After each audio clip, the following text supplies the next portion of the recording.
well, it's worked for me this long, it should still work. That might be the single biggest lie that dealers tell themselves. Like, you have to constantly evolving, adapting, and pivoting. We don't want to be the ones chasing the industry. We want to be the ones changing the industry, right? That traditional model wasn't working anymore. And if you're not already involved in social, you're 5 years behind. What are we doing right? What can we be doing better? But like, this is one of those things, like, guys, don't wait 10 years. Don't wait 5 years. Get ahead of it, because we have not, as a industry, made things easy for women to get into this space. Are you wasting your time and money on inefficiencies in the business? Are sales down and lead conversion rates are low? Are you having problems building or maintaining inventory levels? What does it really take to win in the automotive industry? Get the cars that make sense for your store rather than just wishing at an auction. So it gives you that better control. With over 25 years of experience, Darrell the Wolf Steed isn't just another industry voice. He's the guy who's out there solving real problems for dealers just like you. They'll even say in the Pacific Northwest, where you're at, that it's a tougher market. It's, it's tougher to find cars. The market's a little bit softer. And in the midst of all this, your turn doubled and your profit's up 75%. Yes. The truth hurts only when it should. Are you ready to hear the truths? Darrell is here to unpack the hard truths and the proven strategies that will take your dealership from struggling to soaring. And he is taking it all in the streets, with real talk, open dialogue, unfiltered conversations. This is the podcast series, Street Smarts, powered by SmartWolf Consulting. All right, welcome back to another episode of Street Smarts, powered by SmartWolf Consulting. And today we get to speak to someone who is doing just about everything you could possibly imagine in the auto industry and a little bit of outside the auto industry. And that's Shasta Haddock well, I wish I could tell you which one that we're going to talk about today, but Epic BDC, an agency, women in automotive. I mean, it's a vast variety of where we're getting to go today. And guys, this is going to be one of those ones you really want to pay attention to, because Shasta, I like to say, is a very close clone of me, is that you're going to get a straight shooter, and she's not pulling any punches, because something that she has that I don't, obvious nature here, is that she's a female in the automotive space, but she didn't let that be one of those things that was going to be a conversation topic. She took it just like anybody else, and she decided that she was going to be successful regardless of the obstacles put in her way. So it's going to be really great to get that view.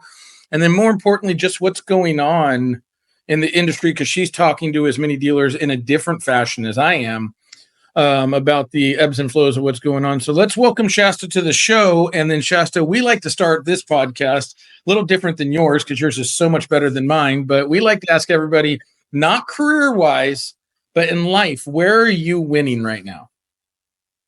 Oh my God.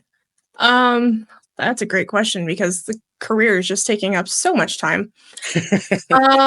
You know what? It's a small win, but I'm going to take it. I, for the first time ever last week, over the weekend, signed up for a lawn service for the very first time, because I was like, okay, we've owned our home for 3 years now. It's time that we get like a professional to handle our lawn. And he came and mowed it, I think Monday, because we had rain over the weekend, and came and mowed it, and it looks phenomenal. And it's like, that's one of those things that, when you start trading your time for money, you start realizing that there's people that I can pay to do this, that number one would do a better job, and number two would make it look better than I would anyways. And so, we finally bit the bullet on that one and made the decision to jump to a lawn service. And it's something small, but it's so big for us because we wanted to do it for so long, and we're very, very happy about it. You know what? It's funny because, we always think to the big things, like, oh, this or oh, that, and it's those small things that really add up. I remember finally getting to that success point in my career, because much like you, I kind of live what I do, and I have for the last 20 years, was we had bought a house, my ex-wife and I, and we put a pool in, and nope, I'm going to do everything because that's just what I was. And then when I hired a pool guy, and it was a small charge, it wasn't even something crazy, but it was an hour of my time that I got back every week. Mhm. Oh, I'm going to tell you, I couldn't tell you that was the most valued dollar amount I ever spent. Yeah. And if something went wrong, then I also didn't have to like worry about it. I just called him and he took care of it. And it's those little things because you're like, you don't realize when you're like knee deep in it, like an hour, a half hour, like the value of that just to decompress, or one less thing you have on your like, oh man, I'm halfway through my, there's no way I can get to that. So congratulations on getting to that point where one, your success in what you're doing in your career is moving at that pace, but two, being able to get to some of those things where you can kind of take some of that time back for you, your family. So let's jump right in. Let's go through the list of things that you are now, we will call officially an expert level territory, because we're going to come back to something that you posted, because I think it was one of the best posts of March when it talks about people saying that they're good or an expert at something. But tell us what you're doing right now, because you do have a couple irons in the fire and in very different ways to either talk about influence or navigate the automotive space right now. Yeah, there's a lot going on in my specific sector of the world. So my full-time gig, the title on my business card is of course the Chief Operating Officer at Epic BDC. I've done a really good job over the last several years, though, of raising up a really solid number 2, and she's doing a very good job maintaining the team, maintaining our processes. We have really no new hires right now, so we've got a really good team of people that have been with us for quite a while that know the things. So I'm able to kind of take my attention, not 100% off that, but where I don't have to be paying attention to it 100% of the time, and focus on our new sector of the company, which is Social Grenade. That is a new social media app for salespeople in the automotive industry that is exploding right now. Funny name, Grenade. No pun intended. And so our ideas with how that was going to look, even though we knew it was going to be successful, we did not plan for the level of success that it has had so far. Like it's massive. And so trying to keep up with that and make sure that we're maintaining processes and operations and that all along the way. I'm now getting to be a part of that and building all of that out and looking to see, day to day, what are we missing? What's falling through the cracks? Using my BDC knowledge in that, especially when we're looking at, the sales side of it and how we're receiving leads, how we're working those leads, making sure we have a follow-up process for that. I was running late to this, and that's the last call that I was on. We were on it was supposed to be an hour, but like hour and 15-minute long call with the team going over that stuff. So there's that. And that was built out of SCP Agency, which does the same thing, but for dealerships, managing their social media engagement, getting my hand back in that I've kind of stepped out of for a couple of years with focus on the BDC, but, getting back involved in that again and making sure that those dealers are happy. And then somewhere along the way, I decided it'd be a good idea to raise my hand to be a board member for Women in Automotive. Obviously, why not? Yeah, obviously something I'm very passionate about, with the podcast, focusing on young women in automotive, it made sense. So that is new. That's like as of February. I'm kind of heading up their regional socials. So those are events, little tiny itty bitty baby events that happen around the country so that we can kind of bring women in automotive to the people who may not get to travel to a big conference. So that's really exciting. And then, of course, my full-time gig, Epic BDC, outsource BDC. I like to call it offsite because outsource just sounds yucky. And people have had a bad taste in their mouth about outsource. But I run full operations for that, fully act like a BDM outside of the dealership and, review all the leads, the lead conversion rates, all that fun stuff for those dealers. Let's see. What am I? Oh, the podcast. Also have a podcast. In 2 days, that will be the 2-year anniversary of said podcast. Got to have something really big this year with getting sponsored to go to NADA and be at a booth doing interviews there. And so working on some really big things for 2025 as far as partnerships are aligned, and really excited to see how that goes. But it's a lot. It's a whole lot. Well, you know what they say, right? When you've run out of time, okay, and you can't do anything else, you're just getting started. So it sounds like you're just now getting revved up for whatever else is going to come at you full steam. Man, if there's something else, like I also I have a home life too, believe it or not. I decided that it would be a good time to have 2 puppies. I also have 2 stepkids that live with us full time, and a husband who's in law enforcement. So his schedule's super wonky. Never know when he's going to be home. So it's a lot. Yeah. Well, and I think that's interesting that we can kind of start the conversation there, right? You think about all the things it's doing. And first, before we jump into that, guys, I just want to give you the agency, one of the things that Shasta is involved in, okay? I want you guys to understand, okay, there's a reason why I wanted to have Shasta on, and I've had Robin on, is that they do great things. They don't mess around. They're all about it. I have the first and best learning academy for acquisition out on the market. They helped me create it. Okay. So I had to do all the filming. They put it together, made it actually look so it wasn't just a bunch of films of me talking and instructing. They also helped me with quite a bit of the imagery and stuff for my website, and they do a phenomenal job. I don't know, half a dozen people. Actually, no, I think over a dozen now on the academy, and they think it's fantastic. They've all said that they love how it cues, they love how it works. So, like minds think alike in way of saying you want to be around winning people and people that take it seriously. But when you're looking at all these things that you're doing from Epic BDC, which is something that everybody should be looking at, and then Social Grenade, which, I mean, I have no problem saying is, guys, if you aren't figuring out how you get involved in social, I should say it like this because I'm that guy. If you're not already involved in social, you're 5 years behind. Seriously. But if you're still thinking about it and like maybe possibly kind of whatever, you're just as bad off in social as you are in acquisition. Is you're already at the back of the bus and you're going to have a hard time getting to the front. Mm-hmm. It's where people are at. I was just talking to a dealer today that's a client for acquisition. And I told him that I'm actually going to have Social Grenade reach out to him. He's like, well, hey, yeah, and like Facebook, we're listing our cars, we're doing this, but we're like trying to figure it out. And I'm like, well, you can't just do that. Like you have to then create these connections. You have to be there. And oddly enough, Craigslist was the deal. Craigslist was the thing 10, 15 years ago. You went there and like, let's get real. It was like fishing with dynamite. You could buy cars, sell cars. I don't know if it's scammers, technology got over into redundant. I don't know. But now it seems like the Facebook marketplace is like, that is where 90% of the audience is. And so it's like, I remember my kids telling me, Dad, only old people are on Facebook. And I was like, oh, how dare you? And now, oddly enough, other than TikTok, right? And I won't even get into that because I'm not doing any dance challenges, but Facebook is the second largest social platform in the country.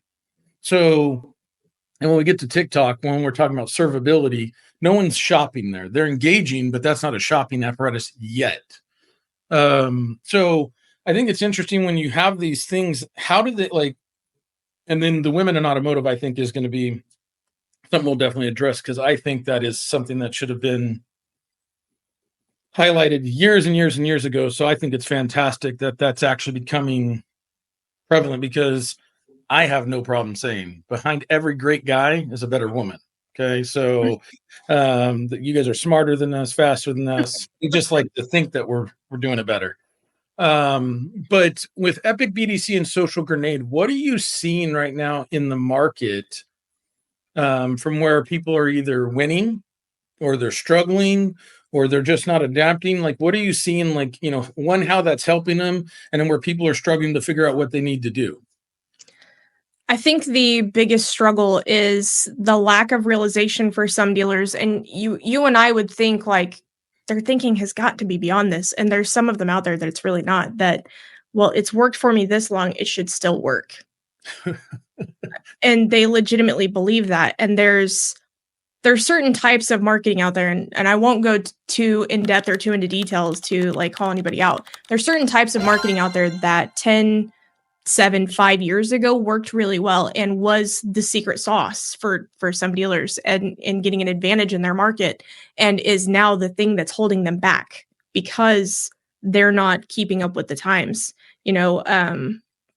I've had so many big conversations lately with my internal team, some mentors of mine, close friends, and other people in the BDC space about I'm not doing real traditional BDC anymore. And that sounds scary, especially when you're like, well, you're an outsourced BDC company. Like, what are you talking about?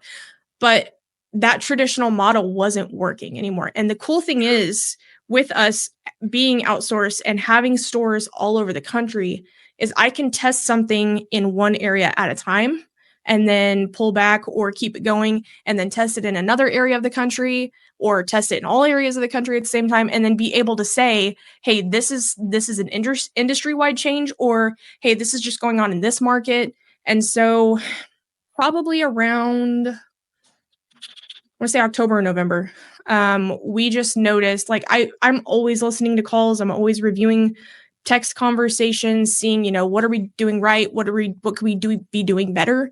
And at some point, I just started feeling yucky about the conversations we were having. Like, and I don't know how else to describe it. Like, at some point, the tactics that I'd been using for the last 10 years felt forced and disgusting. And it's all the tactics that we're all training people to use, which are, buy or die, get them in today, like, appointment or bust. And suddenly one day it clicked to me that may not be the best solution for everybody. And, we've got people who are practically begging us, like, I've been to 7 dealerships and there's nothing that they've been able to do for me. How are you going to be any different? We're sitting here like, oh, we've got all the financing programs. We work with people with bad credit all the time. Absolutely. We're going to do everything we can for you. When we know, like, you've been to 7 stores, like, there's a 1% chance, like, but either way, like, that we're not even trying to meet them halfway. And so we made the decision internally, like, let's try this instead. Let's try meeting them with what they want. Let's do business the way that they want to do it, or let's get them handed off to a sales team member faster. Sure. Because sales now wants to be involved earlier. Yep. Surprisingly, they're not going to do a great job at doing all of the follow-up on the leads.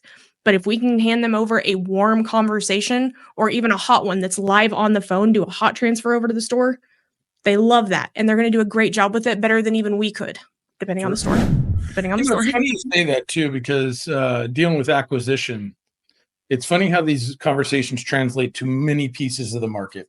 Yeah. And the one that you said that I want to just give some highlights to is that you'll say, hey, I can beta something in this area or this area and this area. And again, because I'll be the guy that they say, man, I don't like this guy. It's odd to me.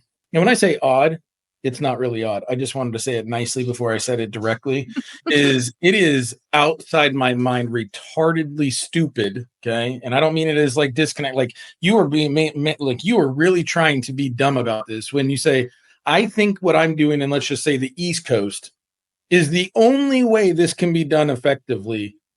Not realizing what are they doing on the West? What are they doing in the Midwest? What are they doing in the South? Because there may be some other way. I know it's hard to believe this. That's just as effective, more effective, less effective. Like, and when you say, like you were saying, well, this is what we've always done and always figured it out. Okay. That might be the single biggest lie that dealers tell themselves. And I can give one very specific example that cannot even be argued. So we've always done it. We've always just figured it out. And this is how we've always done it. Well, that's a lie, because there's this weird thing called the internet. It came out. Okay. We survived Y2K. I don't even know how we survived it, because this was going to be the end of the world. Right. Mm-hmm. And you damn sure weren't doing the same thing before the internet came out. Mm-mm. So you didn't figure it out. You had to adapt to a whole new version of what's going on. Now, we all know in the auto industry, adaptation for the auto industry takes about 20 years, because they're so, we're going to just say, ignorantly stubborn, because it's not even headstrong anymore. It's ignorantly stubborn. Because the ones that are the early adapters, let's just say the most recognizable early adapter, CarMax, okay, made an adaptation to something that, based on a failure, by the way, failed with Circuit City, took similar business model, put it into automotive, and voila. Well, they were an early adapter to where we used to laugh this out of the room. We're like, this will never work. Well, they're laughing now. And why? Because they weren't ignorantly going into it and saying like, oh, this is the only way to do it. No, they said, we're going to do something different because we knew there was a gap. And you're seeing big groups too that have adapted certain things, whether it be outsourced BDC because it's harder to find good people. And so you need a more regimented thing so that it doesn't ebb and flow. So I think it's interesting you say that, because when are we as an industry going to say like, I might not have the best way? And I'm not saying I'm going to institute a new way, but at least explore the idea that there could be a more effective way. Or companies like yours, companies like mine, where it's like, hey guys, I have a store in California. I have a store in North Carolina. I have a group in Maryland. I have a group in Kansas City or in Missouri. And you go like this. So when I'm putting things in, like, it's one to say is like, this is the best thing, because now you're getting different things that could work, maybe work. And the worst thing that happens, you say it didn't work. We do something else. Pivot.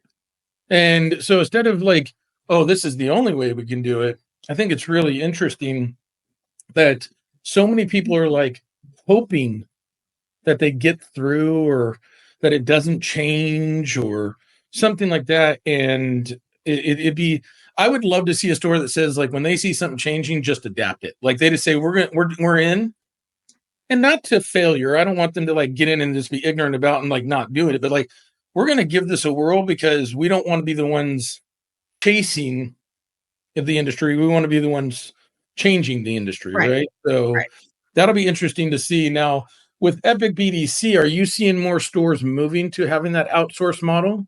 Because it is so much more stable in the sense of, we all know industry turnover is ridiculous for the automotive industry. So having an outsourced BDC does give you that consistency of not having to worry about like, oops, if I lose people or I don't have the same thing or training or else, or are you still seeing the grind of like, oh, I'll just keep trying to find the right people to put them into those places?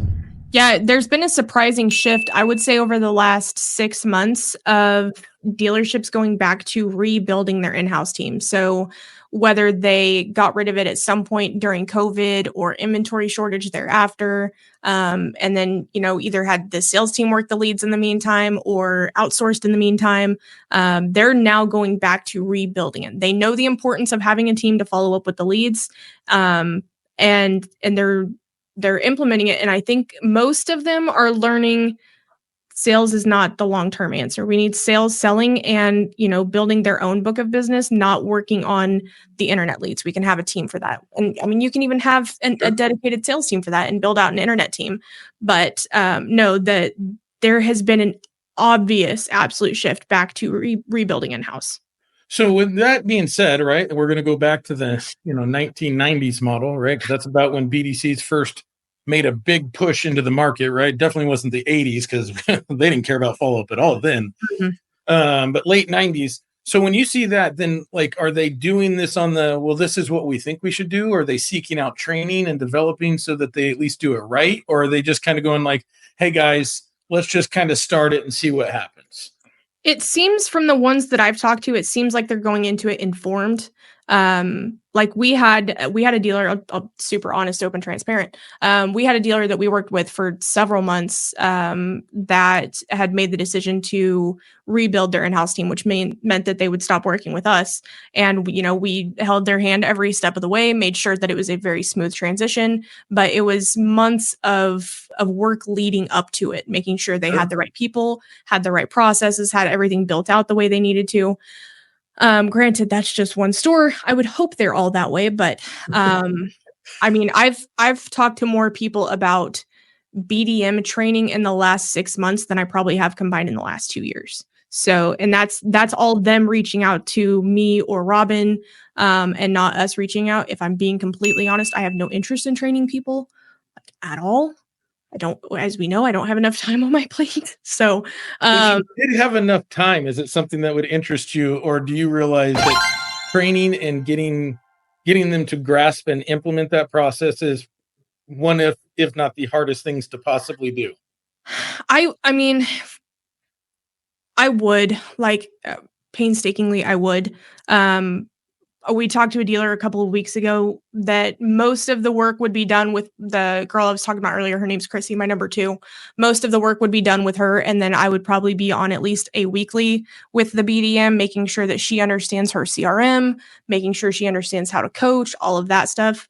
But the biggest part of that is that when people are reaching out for that training or that coaching, the person that they're using, because they have a BDC trainer right now, and the person they're using, they had told me about him and how he's training their team. And it's stuff that hasn't been relevant in well over 5 years, which is kind of what prompted post the other day. No, I'm glad you went there. I'm glad you eased into that. See, this is why her podcast is better than me. She saw how I set this up, and she's learning it. So, guys, what she kind of transitioned there to is Shasta put out a post, and I'm going to paraphrase it because she definitely had no problem putting everybody on blast that wants to be pretenders in a segment of training, developing, servicing, whatever it may be. And it's, you got all these people saying they're experts or that they're the industry voice or whatever it may be. And she said, if you haven't been in it or you haven't been doing it in the last 5 years, and then she said, actually 3, how are you possibly an expert with the ever-changing dynamic of the industry? Mm-hmm. And I had responded to it as, because she said that if you haven't been like in a store, I said, I actually went one further and said, if you haven't been in the day-to-day operations, actually having to do it, not teach it, do it, because again, relevance, right? Like I have one text message I use for acquisition that's worked for the last 15 years. It still works. One out of probably 150 of them that I've used. So it's like you have to constantly evolving, adapting, and pivoting your messaging based on what you're seeing from the market. And it was pretty interesting because we hear all these trainers, all these companies, all these pop-ups.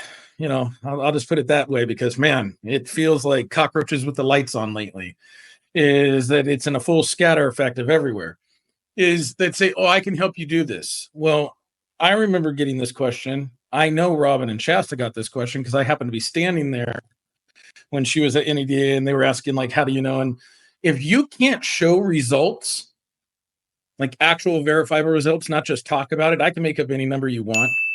You want to know a number? Man, I pull it off the top of my head. But if I show you analytical results from a DMS spreadsheet we tracked, and over time, like so you can show it wasn't a 1 month, we got lucky, you're not an expert. Hell, if anything, you're not a nothing. You're nothing. Yeah. And it really comes down to is what we're falling trap to, which is in every industry, guys, not just automotive, is there's all this noise and all these people that say they're great. Well, I can tell you 2 things have always been true in business, save in sports. There are very few that can do and teach. The ones that couldn't do typically teach. The ones that did it well typically struggle with teaching until they figure out how to teach it. Yeah. Now, they can eventually do both. But like for myself, it took me a while to teach what I do, but I was always able to do it. I could go into any store. I can sit down right now and I'm going to buy cars and I'm going to buy them at a high clip. Mm-hmm. Teaching people was getting them to understand methodologies, get them to understand psychology of how to engage with people. Yes. And that takes time. Yes.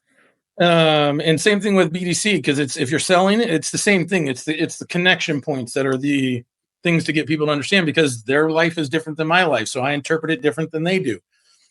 But all these people making noise, it's great to see people call people out, because it's like, I can help you. Dealers, I'm going to tell you right now, stop just getting put together. Sometimes I think dealers are either the most stubborn sons of bitches out there or the biggest laydowns, because it's like, I've never seen something in the middle. They're either like never going to do it, or they like hear the first guy and he can be completely full of shit. And they're like, yeah, I'm in that one. Yeah. I'm like, what the? And I just happened to talk to my, one of my best friends in a big group, very big group.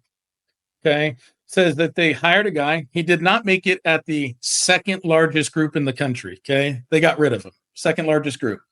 So he goes over to a big regional group to tell him how he's going to help their acquisition and buy centers and everything else. And I don't know, maybe this guy just has the best spiel you've ever heard. I have no idea. I don't even know who this guy is. So they hire him, and this group's probably 25 stores deep. 30 stores deep, to help them build this thing. Mhm. My buddy calls me and says, "Hey man, I've seen how you do this and how effective it is. They hired this guy. Man, I should have had him talk to you, or I don't know why they didn't reach out to you. This guy doesn't know what he's doing." And I'm like, sometimes it's in that presentation. They present and they like get hooked into it without getting verifiable results. What happened to calling references?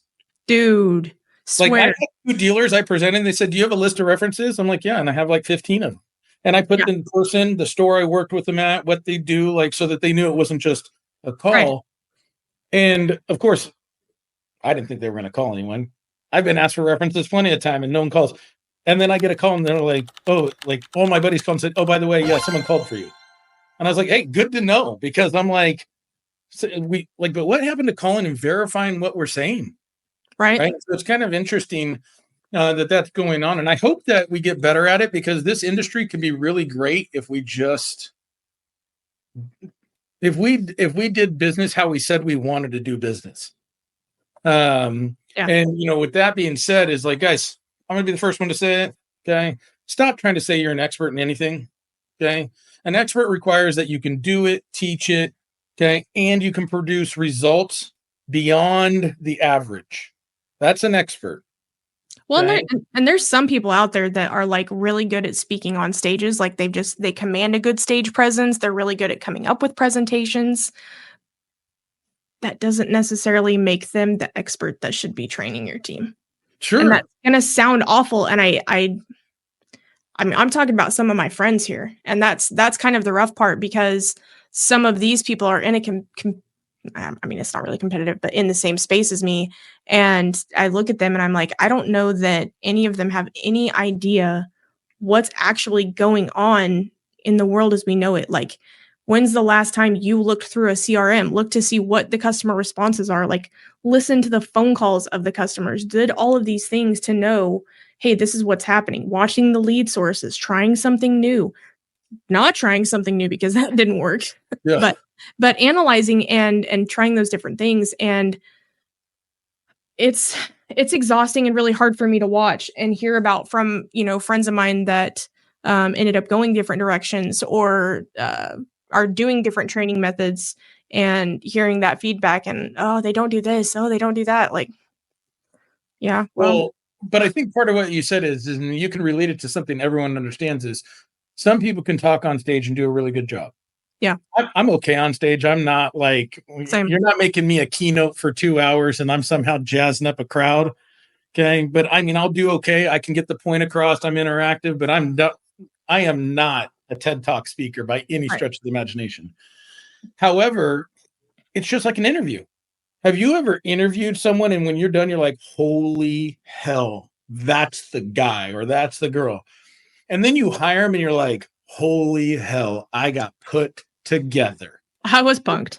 Yeah, like I was hard punked. Like, this guy sold me like the best thing I've ever seen. And I had 10 of them and I still wanted to buy it. When he got here, this guy couldn't put together a 5-pack of Legos. Like, and it's that same thing as you have to, and it's how I train and develop is forget about what you initially see or hear. Mm-hmm. It's the second thought. It's the second question. Because once I see it, I need to ask at least 1 or 2 other questions to verify, am I hearing what I'm hearing and how does it relate to me? Or did we get put together because we saw the sizzle and we were like, to hell with the steak, that sizzle's just too damn good. Right. And yeah, you have people out there. I ran into the same thing. So I had opened my first buying center in 2011, one of the largest in the country, single store, and then went to work for Kelly Blue Book, and I was doing that, helping stores, crushing it for them, no cancellations, really effective stores. And then when I went out on my own, people were like, well, you're just new to this. And I'm sitting there going like, I don't even understand how this is possible, how I'm new to this. I've been doing this for so long. And there were some other people, a couple that, have been screaming it from the rooftops, how good they are and what they do.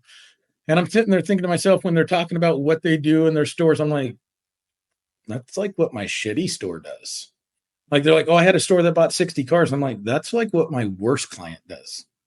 And because they're a smaller store. So I'm sitting there thinking about it. And the person asked, well, how come we haven't heard of you before? And I said, guys, I'm going to be 100% honest. I didn't realize I was supposed to be talking about it.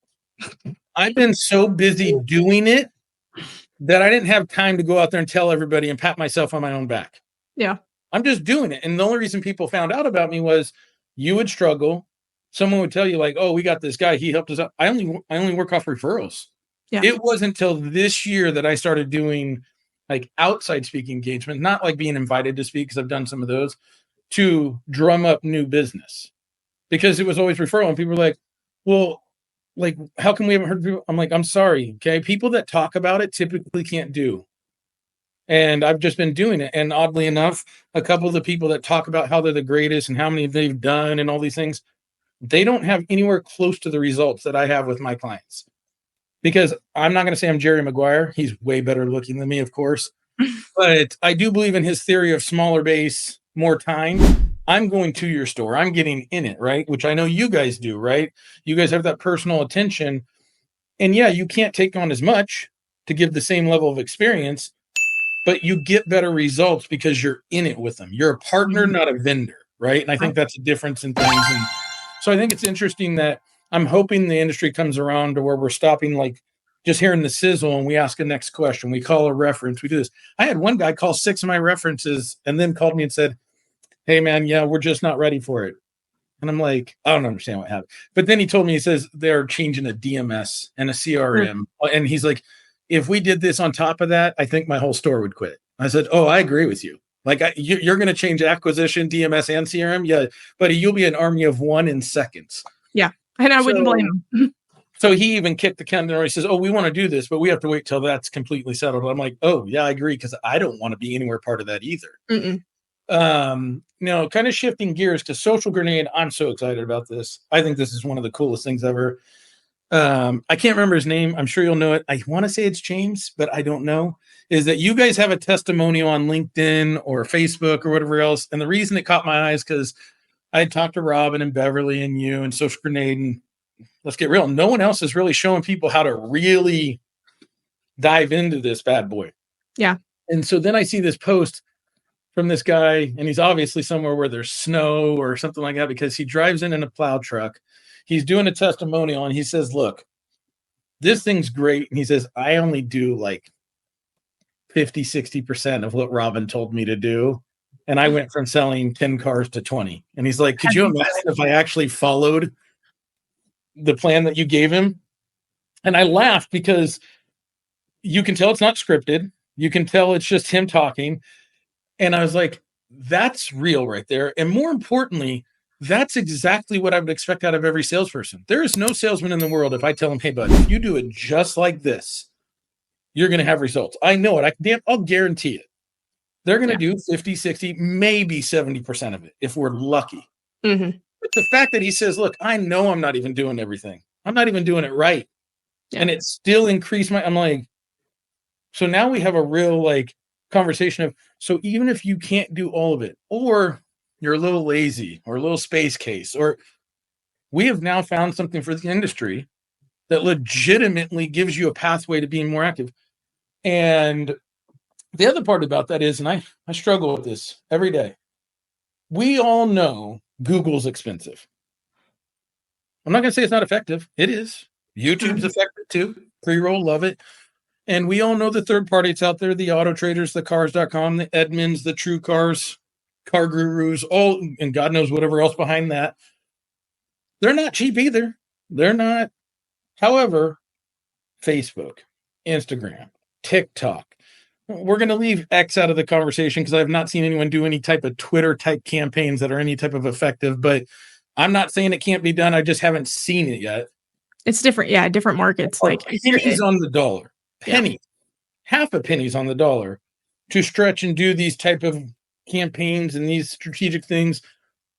And it's the one thing that people either half-ass do, get sold some sizzle, and then the campaign's not really great. Because I've seen some of these and I'm like, this is like a spray and pray. This isn't even surgical. And then they don't take, so even if you're doing those, you're not having it echoed by your staff, your megaphone. Like I have all these people in here that can then echo not only their brand, but our brand, which is the best form of advertising is word of mouth or validation from my employees. And I'm not doing it. I'm confused by this, but then you guys came up with this. You guys have ramped up. It's going pretty strong. I mean, obviously you're always looking for more, because who isn't? Right. But tell us a little bit about where it came from, why, and what you're seeing from some of the other stores, because I'm fascinated by this. I think it's fantastic. So the parent company of all of this, SCP, started doing social media marketing. I mean, we got our whole start in all of this in 2013. And we were doing, at that time, it was social media for small businesses, not even automotive. Robin, our CEO, within, I think, a year or two, got introduced to a local dealership here and was pitching them on doing their social media. And the GM very quickly said, and he was a very good GM, he was very forward thinking, very different than most.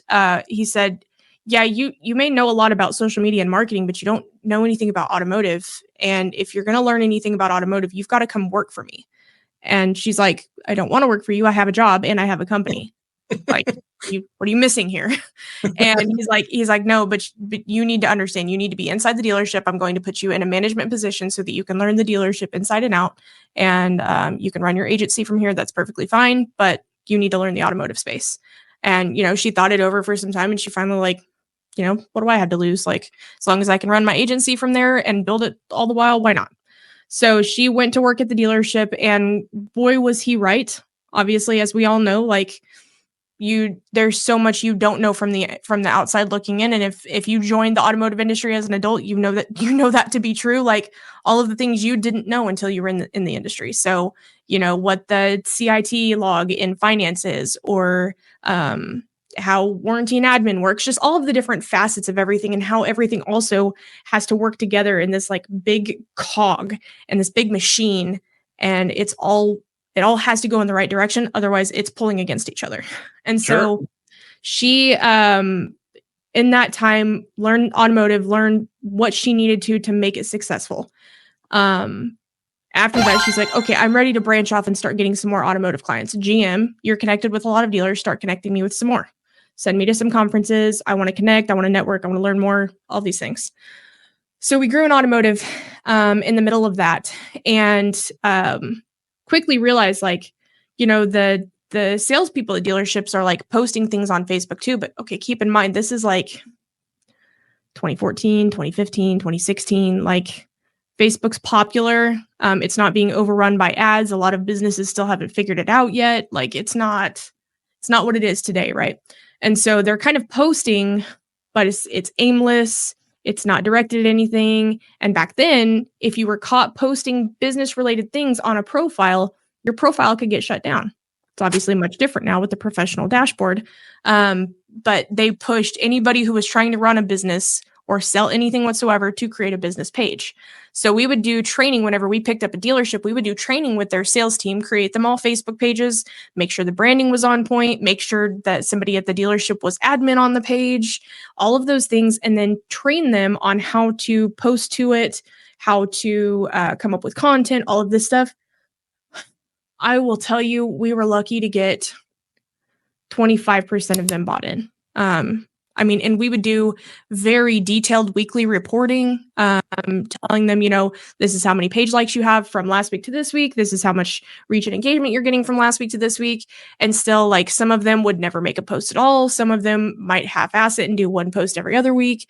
And so we always have known for the last 10 years that it's a problem, that they need some type of solution.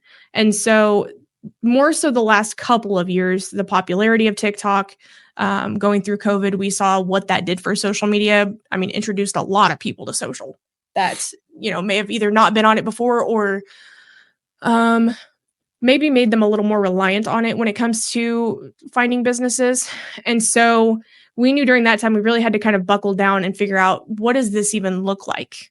And so we know if we get in the head of a salesperson, moving from creative brain to analytical brain for them is not easy. And I say that creative brain, what do I post on Facebook? How do I come up with something creative that's going to get me engagement, and not just, hey, look, I have a car for sale, or hey, look, I sold a car, because that's all they're doing.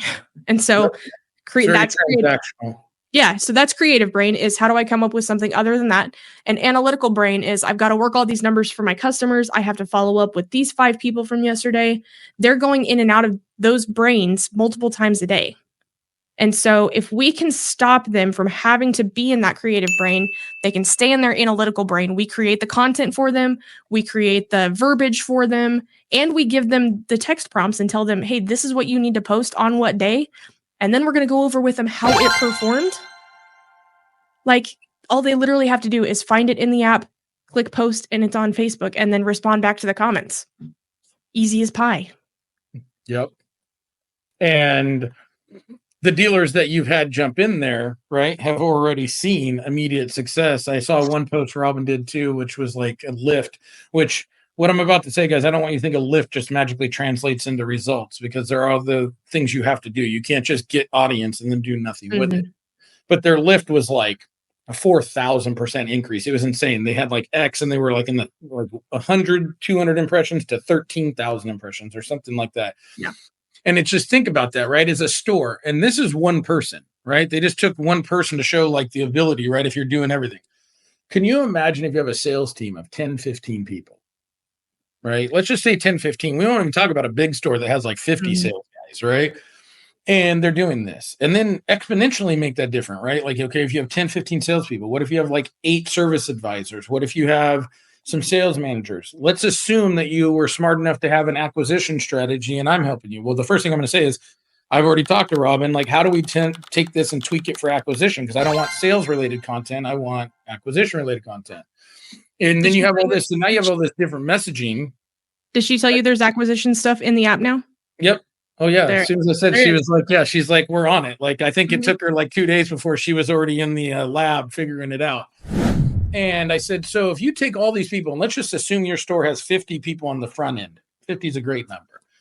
And they do all this. Well, now you're a megaphone, right? Because they're talking about engagement on a personal side and a business side, and they're doing it for themselves and your brand. And so we're clear, guys, your brand is not your manufacturer plate. Your brand is your store. So we're clear. It is not Chrysler, Dodge, Jeep, Ram, or Ford. It is whatever your name is of your store or whatever it is. Okay. But then they're talking about it and they're doing that. Is how do you not generate more traffic, not just in social media? Here's the other caveat that I think is interesting why people are missing this. When they're talking about that, depending on how the post, because you don't want to have it look spammy or weird, because you guys do it in a very clean way. But then they're going to travel to your website. So you're going to have more direct hits. You're going to have more referral hits. Then they're going to see that. Then they're going to be in the feed. And I know I have stuff that got posted even by you, and it's 10 days old. And for whatever reason, I probably just have too much going through there. And then it'll hit me. Guess what? I still go engage with it. So if you did it on the 1st and I don't hit, it still hit me on the 10th, because now it got relevant or got in through, like it got through whatever it has to, because these algorithms are goofy as hell. And then it's like, okay, so now we're driving today's traffic, tomorrow's traffic, next day's traffic. Like we're creating your own pipeline of engagement. And so I always laugh, because I'm like, man, the amount of money we waste on hopeful engagement to where we can get real engagement is just crazy, because it's like pennies on the dollar of getting this to be successful. But then more importantly is good friend, right? Colleague Jason Rice with Lot Pop. He's teaching people like, okay, here's your analytics on your leads, and you're getting 90% of your leads come on 10% of your inventory. Right. What if I could get social engagement based on what I'm serving them up? So then the cars that aren't getting engagement, I could serve up to get better engagement through Social Grenade. And I'm like, could you imagine if you like figured this out, guys, and all you need to do is a couple things in the morning or afternoon or whatever it is to change the engagement? Keep the nonsense you guys have. I'm not going to tell you, I'm not even going to get into that battle of telling you to switch that stuff. Let's just change and pivot and add something to it that enhances what you're doing, right? Because I look at it as like an enhancement, potentially a strategy changer, but let's just get different things to where you can have a real conversation about what's happening. And I just, it's one of those things where you see a couple different things every so often that you're like, man, this will change the game. Like used car acquisition, it changed the game 15 years ago. We're just now catching up as an industry. But like, this is one of those things like, guys, don't wait 10 years. Don't wait 5 years. Get ahead of it, because not saying you can't ever jump in at a later time, but why? Why not get a hold of it now and have that audience? And so I think that's really interesting. I want to touch on something that you had said earlier about building a brand, because it's so much more than that. It's not just a brand. It's your reputation. It's it's how you're perceived in the community. And I draw a very, very personal comparison to this. So, and I know these two worlds are completely separate, but stick with me for a second. So my husband is in law enforcement, right? We have a small local town around here. I think there are like 15,000 people where he's a police officer, right? It's a very big melting pot of a lot of different types of people. There's a massive religious festival that happens in that town once a year that brings in like hundreds of thousands of Vietnamese people from all over the world. They're hugely Guatemalan, Mexican, white. I mean, huge melting pot, right? I mean, everybody. The police department is hated there.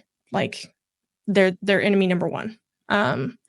And I have had conversations with the police department about, you guys need to have an active social media presence. And I'm not talking about like TikTok dances of the cops dancing. Like, you need to be showing what you guys are doing in the community, because you are doing good things in the community, but the community doesn't know about it.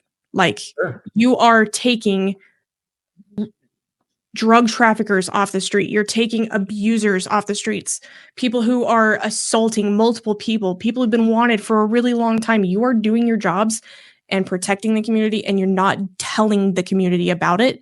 And so every time that someone in the community gets a Facebook video of one of your officers arresting somebody or whatever with no context and making them look bad, all of a sudden, again, you're public enemy number one.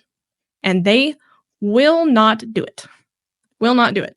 They're afraid of their city council. They're like, nope, they won't let us do it. We can't do that. And I'm like, you're stupid. You're putting your officers in jeopardy then, because you're not changing the. You're letting them be perceived as something that they're not. Yeah, and like so you're allowing perception to stay the same rather than changing the conversation. And the same thing can be said for car sales. So many people. I mean, let's think of Carvana. Carvana gained popularity because people don't like car salesmen. Like, they don't like the process at the dealership. They don't like salesmen. They don't like feeling like they won't have honesty and transparency when they go there. And so how can we change that perception with our communities? And it's by offering transparency. It's, hey, I'm a human being who works at a dealership, yes, but I'm going to also show you things about my life. Like, I'm going to show you that my kid is getting ready to start track and field for the year, and I'm at her track meets and I'm there cheering her on, and look at this whole group of moms with me. Or my son's in football and I'm there in the crowd cheering with all the other football moms and dads. Like, it's showing that we're out there in the community trying to do what we can to make things better. And then that will always go back to reflect positively back on the dealership. Well, yeah, of course. And well, it's funny you say that too, because like when I do buying centers, I always say, like, guys, you have to build the brand up. Part of that is your people, part is the brand, but it's like, what do you do in way of grassroots? Grassroots is really strong if you do it effectively, and it doesn't have to be overly expensive, but that is the teams, and that's like the, stuff like that but you can't just say, okay, I sponsor a Pee Wee softball team, right? Or a little league team, right? That's great. I'm glad you give back, right? But we have to go one further, because are you just sponsoring them so that you get something from it and you really don't care? And it was kind of that, is like, now you need to use the social media, or, I mean, let's get real. You can have someone write a blog or an article and bury it in your website just so that it's there, that you can send it to people. But you got to go to a game. You got to meet the team. You got to do like introductions. Like, you have to take an interest in what you're sponsoring. You can't just throw money at something and think that's enough. Like, if I'm going to say, like, keep your money local and do this and so, like, I need to show what I do and talk about it, because then people know you're genuine and you care. No one's spending that much time just to fake it. And if you are, man, you are one of the biggest narcissists I've ever met. And like, God bless you. But if you do that, then like your people are building your, like, and also the other side of it, which this is going to air after we do it. But, we're holding a panel that we held a panel, because this will be in the future of this, of like, don't you want your people to be a megaphone? Don't you want them to actually build that and not censor that? You want to build your community, not lean on your community, so to say. Yeah. So two things to that. Back just a little bit. The local dealership that Robin and I both worked for did something really awesome every month where if there was a fifth Friday of the month, they were permanently like signed up for, I think still to this day are, a local homeless shelter where they would go in and make breakfast for all of the members there. And their thing was like, we just want to give back to the community. And we're always like, hey, send us pictures of that. We want to share that. And they're like, why? We are not doing it to share and like gloat on ourselves. And we're like, no, and that's not why we're asking. We're asking because if people see you guys doing it, then they're going to be implored to do the same thing. They're going to be inspired. How can I help out? We can give them links. Hey, you sign up to go to Watered Gardens and volunteer your time. It's an hour if a month has a fifth Friday. So like, we'll say six months a year, one Friday, 2 hours at max, like no big deal. I mean, and it's giving back to part of our community. I mean, anything like Sure. where we can give back. But if your community doesn't know about it, what good is it doing you? And that sounds horrible, but you are doing good things for the community and they need to know about it. For sure. Well, I think that's the thing is people think like, I'm not doing this to get notoriety. Listen, it's great. I'm glad you say it. You know, that's important. What I don't think people realize is what we already know in business. When do you leave a good review for somebody? When they've really gone above and beyond. So it has to be like magical type experience. But or when they ask. But if they did a good job, you wouldn't do it unless they asked, right? Like if someone asks you, they're like, hey, they did a good job. Yeah, I'll leave them a review. Now they'll leave you a shitty review with no problem. Mm-hmm. But it's the same thing in the community, guys, is unless people are there at the function, they all know what you're doing. They all know the genuine nature. But you have to take the next thought, the second thought to this, and put it out there for this reason and this reason alone. It's like asking for a good review. We need you to understand what we do and why we do it. Not because we're looking for you to like pity us or do anything. Like, no, there's only 35 people at, like, let's say this homeless shelter, or 40 people or 50 people. So 50 people know we care about them. We need everyone else to know we care about them for not only so that they'll do the same thing as what if we brought attention to something that some people didn't even know was a possibility right outside of your dealership. So like I donate quite a bit to a foundation that's for people born with either birth defects or mental challenges, like that, where they just have those things. With my buddy Dash Gordon, and you know, he was on the podcast and he does some other things, and it's one of those things where you go like this: what if dealerships didn't know that was available in their area? Because he hasn't had the time to get to him. He's much like you. He has a job, then he's doing all this. I mean, this guy, I don't even understand where he sleeps. Like, I don't think he actually sleeps. He's a real life superhero. But now dealers will maybe see this podcast and go, oh man, there's a foundation in my backyard that I can like. You have to tell people about it, because it's not about I'm trying to get business from you. It's I'm trying to let you know what I'm passionate about. Right. Maybe you share the same passions. Maybe we're not as different as you think we are. Right. And so I think that's really interesting to understand what you're doing and how you do it. Before we wrap things up, though, I think we have to. I mean, we'd be socially irresponsible if we did not talk about one of the biggest things that I've seen in the last, we'll probably say 5 years, but definitely in the last 3, which would be this right here, women in automotive. This has been gaining more steam than I think I've seen anything else. Like, it's everywhere. And I don't want to say it like, oh, it's everywhere. No, it's everywhere. This is fantastic. Like, this is so awesome. I wish we could say that we're on equal playing fields and that we've cured this issue of this. We know it's not quite there, but now we're seeing like the innovations. We're seeing how it's coming in. Your guys' team. I know that you guys have guys that work for you, but like you, Robin, and Beverly are straight power, like, you know, in that is kind of tell us about the women in automotive. What's the brand mission for this? How is it influencing the market? And then what are you seeing specifically with this of getting more people into the industry because of this? Because now it's creating that connection of like networking and people to talk to and everything else to navigate what has always been a male dominated market. Right. It's so the foundation, Women in Automotive, has been around. They just had their 10-year anniversary last year, so we're going on 11 years. However, it was bought out by Veronica Dunford, Gary May, and Kathy Gilbert 3 years ago. I want to say they just had third anniversary, so yeah, 3 years ago. And it's funny because I think a lot of people see it and they assume the conference is just all, let's talk about how men have wronged us or how we've been shut down this whole time. And it's so relieving to say it's not. It's not that at all. It's women have a tendency, and I hate speaking in generalizations, most women, especially in a male dominated industry, have a tendency of not speaking up, of not advocating for themselves, of just taking things the way that they are, not questioning the status quo, not assuming they know better than because they're a woman, because they don't see enough people around that look like themselves. And so there is still issues out there where there is sexism. Yes, there's bad people in every sector of the country. There may be a day where we never change that. I don't know. But it's not particularly the focus anymore. Now the focus is empowering women, encouraging them, and elevating them to reach down inside themselves, find that voice, find the confidence to speak up, to ask to learn more, or to network, or to ask to network. A lot of times, like a dealer will never point at his staff members or her staff members and say, hey, I want you to go to this conference. I see this conference. I think it'd be great for you.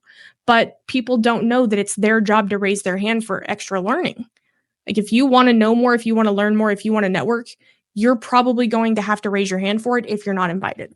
Like if someone doesn't specifically reach out and say, hey, you need to attend this, then you need to be on the lookout for things that apply to you or that you feel like you could learn from and do those things. And so this organization is all about providing that. I would say more so specifically to women, just because I don't think those things come as naturally to the majority of us, especially, like I said, in a male-dominated space. However, there is still a good turnout of men there, and I always hear really good feedback from the men. Like the conversations, like I was at the annual last year, did podcasting through a lot of it, and the conversations that we had with the speakers, with some of the guests, were all just so, I think the word that kept being used was raw.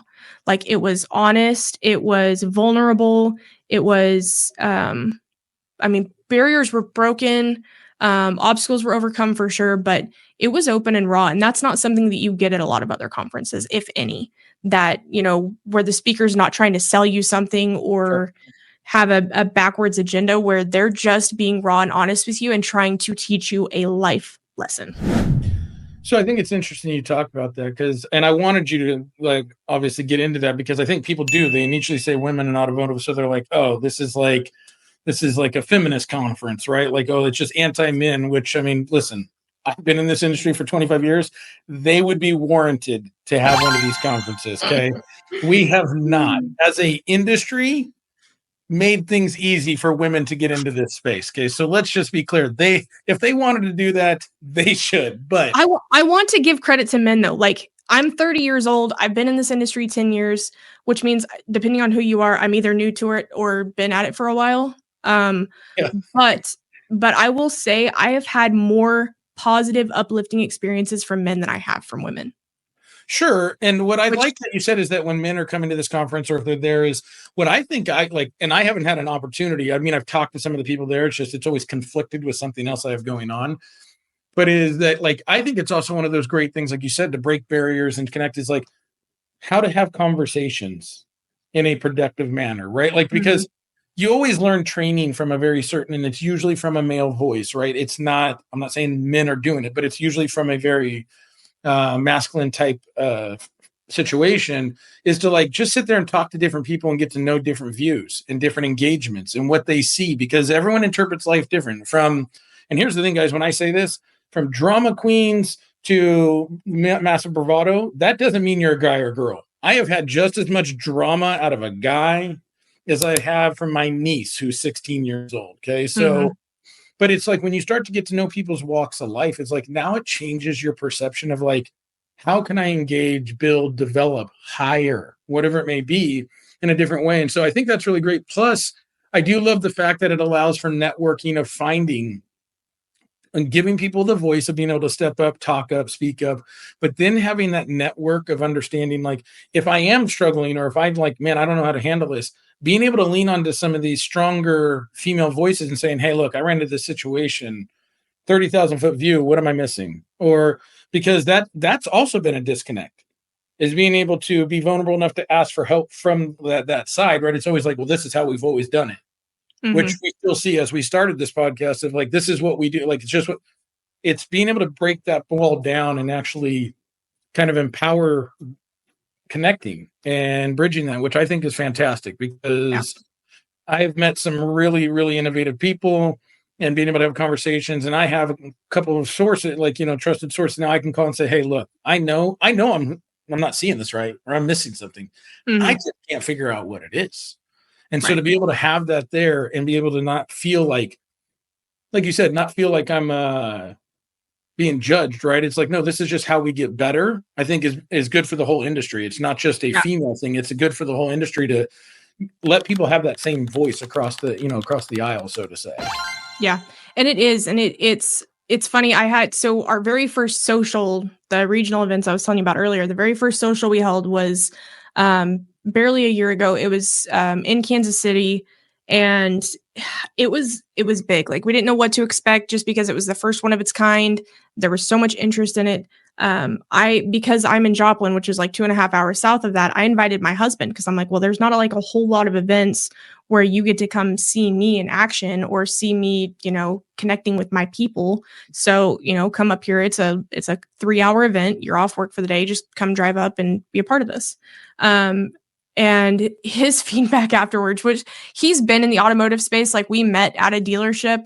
He's obviously out of it now. He's in law enforcement, but he had really good feedback at the end of it. He's like, I was so anxious the whole time, because I was just sitting there and I was preparing myself to not get mad that you guys were just going to sit there and bash on men and how awful you guys get treated. And he's like, I didn't hear it one time. Like, it's not at all what I expected. And I was like, no, it's not what it's about. Like, I've heard as recently as 2023 for sure, which my conference attendance in 2024 was much less than it was in 23. But as recently as 23, heard women speaking on stages about those things. So, I mean, it's probably still happening out there. It more than likely is still happening out there, and it needs to be stopped. Yes. But that's not the purpose of this. The purpose of this is, if something happens, if you're met with a situation where you are, faced with sexism, faced with some type of ism, that you know how to get through it, you know how to handle it, you have the confidence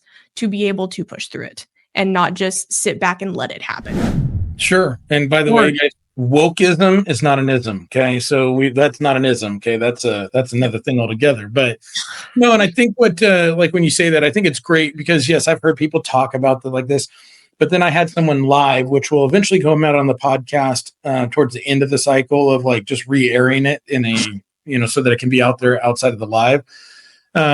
Very strong young lady, used car director, manager. And I asked her that question. I'm like, female in automotive. I mean, let's get real. That couldn't have been an easy road because I've seen it, whether I agree with it or not, I've seen it.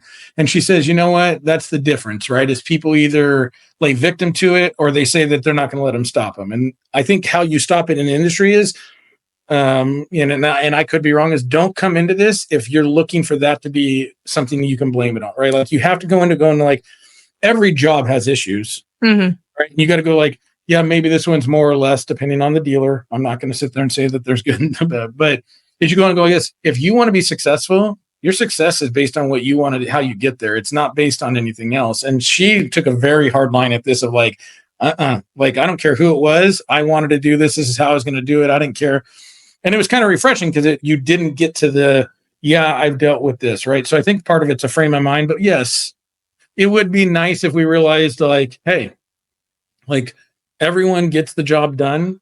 I mean, I've had people that can't make it, that just don't work. They don't learn. They don't do this. And then it has nothing to do with guy, girl, yellow, blue, black, purple, pink with yellow polka dots. Are they built for this? Because it's a hard industry. It requires a lot of hours. as you now know, because you're on the other side of it, right? You were in it. Now you're on the other side of it. You think when you get out of it, it's going to be easier. No, it might actually be harder on the outside of it than it is in the inside of it, like based on hours. So, there's days where I'm like, man, if I was back in a dealership, my life would be so much more simple. Like I don't know what I was thinking. I don't know. So, well, listen, I want to thank you for coming on, and I don't want to take away from the fact, you guys, you'll see in the background of her photo, she is the car chick. Okay. She has a super awesome podcast. It's got a really cool intro. Every time I see it, I'm like so jazzed up just because it's so clean and simple. I wanted to say something about your intro. I really like yours. So, but if you want to get on there, she'll chop it up with you. You get a hold of her, but she went through a power session at NAD. I think she did like 7,000 podcasts in like 2 days. I don't like it. I don't even know how she was able to talk by the end of this. But they haven't all come out because she did so many of them. But you were the last one on the second days. I mean, you can probably attest to how brain dead I was. And I couldn't imagine, because I walked by 4 or 5 times and you were like, I don't know if I ever saw you like move, like you were just in it. I didn't eat. I don't think I took a bathroom break either day. Thank God for Mastermind. But she got to get a lot of good people on there to kind of challenge the market. And she has good questions. Like, she's not sitting there just letting you come in there and like pitch. No, she's like asking good questions. Because she wants people to understand where we're at, where we're going, right? And then make people answer the tough questions. So guys, if you can get on there, but I want you guys to take a look. Seriously, I've had a couple people on recently about their products, because things that are helping people, I think we need to let people know about it. Epic BDC, right? BDCs, that's business development. How could we not talk about it? Mm-hmm. Social Grenade.